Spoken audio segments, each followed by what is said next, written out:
Okay, so I saw from the test that lots of people are having trouble rearranging equations. So this is a video to help you rearrange equations. So if you totally forget what equations are, we can write the equation of a straight line. So you know how we have a graph and you have a straight line? We can actually write the equation of this line. And we have two ways to write the equation. Mostly we write the equation in what's called slope-intercept form. And slope-intercept form looks like this: y equals mx plus b. That's called slope-intercept form because it's really easy to see what the slope is and what the y-intercept is. So that's why we call it slope-intercept form. And that's like the main one we use. But sometimes we use a form called standard form. In standard form, I used to always say standard form was ax plus by plus c equals 0. So it's kind of where you have everything in your equation just on one side of the equation. But you could also write standard form with just the x and y on one side and then constant, or the number that's on its own, on that side. So I would accept either ways to write standard form. So these are just different ways that you can write the equation of a straight line. So let's just try to rearrange it. Watch this video as many times as you need to understand it. Okay, say we had an equation that was in standard form. So let me give you an equation like this: 2x plus 3y minus 9 equals 0. Okay, so this is an equation that's in standard form. It's not the most helpful form because it's really hard to find out what the slope and the y-intercept is. So we sometimes want to rearrange it so that it's in, we want to change it so that it looks like y equals mx plus b. So we want to rearrange it.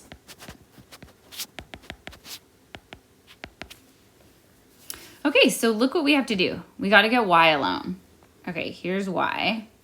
We need it to be alone. So the 2x and the negative 9, we got to get them to the other side. Now you can do this in a couple ways. You could actually relocate this to the other side of the equation, or you can move this and this. Your preference. Okay, so I'm going to move my 2x to the other side. So I'm going to subtract 2x from both sides. So that gets rid of these guys. So I'm just left with 3y minus 9 equals, I'm not going to write the 0 because 0 minus 2x is just going to be minus 2x. The 0 is kind of just a placeholder there. Okay, and then I still need to get rid of my negative 9, so I'm going to add 9 to both sides. So these are gone. They go away. So I just have 3y equals negative 2x plus 9. Okay, I still need to get rid of the 3 because notice the y is alone. So to get rid of the 3, because it's being multiplied by y, they're stuck to each other, I need to divide each term by 3. So those guys are going to cancel out. 3 divided by 3 is 1. So I've got 1y equals, I'm going to leave negative 2 over 3 as a fraction. Just stick the x beside it. And 9 divided by 3 I know is equal to 3. So I'm going to simplify this because I know the answer. And there you go. So we took a standard form equation, 2x plus 3y minus 9 equals 0, and we changed it into slope-intercept form. And it's really handy because now we can tell the slope of the line is negative 2 over 3, and the y-intercept is 3. So that's how you rearrange from standard form to slope-intercept form.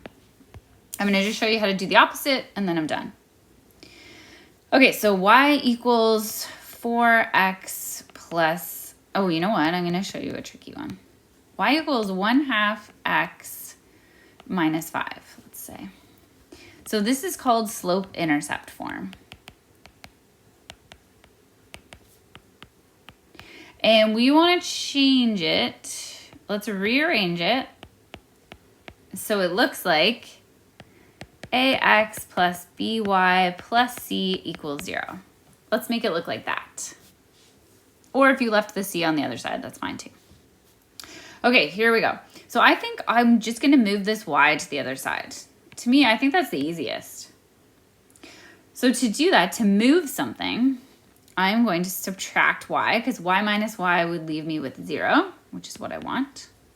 I also have to subtract y on this side, because whatever you do to one side, you have to do it to both sides. So I subtracted y on both sides. Okay, so then I have half x minus 5 minus y. Hey, I'm just going to change my order, though, because I want it to go like x, y, number.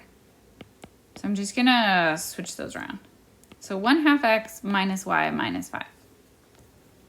Okay, that looks really good. Just one nitpicky thing. People prefer it, I guess math people, prefer if a is not a fraction.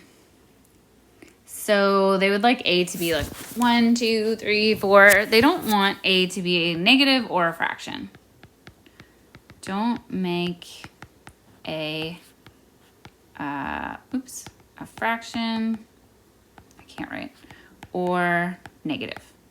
They like it if it's positive. Okay, so ours is already positive, but it is a fraction. So you know what I'm gonna do to take care of that? This is like an extra step, but it's I don't know, kind of necessary. I'm gonna multiply every term by 2 because I know that 1/2 times 2 is going to equal 1, which is no longer a fraction.